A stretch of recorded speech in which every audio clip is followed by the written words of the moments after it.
Want to explain all of you how we are doing. అందుకే కొంతమంది fake fellows fake news పెడతానే ఉంటారు, వాళ్ళు బతికే అంతే.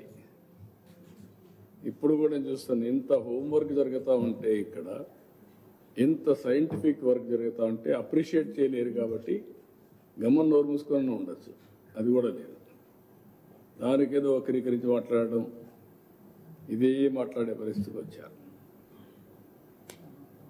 సార్, ఈ పంట నష్టం మీద కేంద్రానికి ఏమైనా నివేదిక పంపిస్తున్నారు, వాళ్ళ నుంచి రెస్పాన్స్ ఎలా ఉంది సార్? ఎప్పుడే ఎట్లా, ఇప్పుడు ఇంకా పంపించమనిపోయిన ఇవన్నీ మాట్లాడితే ఎట్లా? ముందు మీకు వార్తలు కావాలా, సెన్సేషన్ కావాలా, ఏదో అడిగేస్తా ఉంటారు.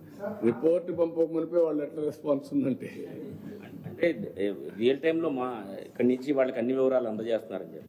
రియల్ టైంలో వాళ్ళకి అందజేయలేదు, ఇంకా మనం పంపించాలి. వాళ్ళ దగ్గర ఉండరు కదా పోర్టాల్, వాళ్ళ దగ్గర చూసుకుంటూ ఉంటుంది, వాళ్ళు చూసుకోవాలి కదా. అన్ని రాష్ట్రాల్లో అన్ని సమస్యలు ఉంటాయి, అన్ని దేశాల్లో అన్ని సమస్యలు ఉంటాయి.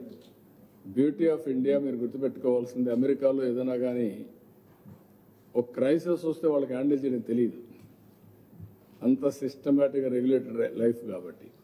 మనం అట్లా కాదు, ఏ విపత్తు వచ్చినా ఏ క్రైసిస్ వచ్చినా with in no time will set right. That is the beauty of India. కాబట్టి నేను చూశాను కొన్ని తుఫాన్లు అయితే అమెరికాలో వస్తే 6 నెలలు రెక్టిఫై చేయలేకపోయారు. మన ఇటీవల కాలం సిలికాన్ వ్యాలీలో వచ్చినటువంటి ఆ ఫైర్ యాక్సిడెంట్ అయితే ఎన్ని రోజులు పెట్టిందో మీరు చూశారు. ఇక్కడ more responsive system because of democracy కానీ మన ఎక్స్పర్టైజ్ కానీ.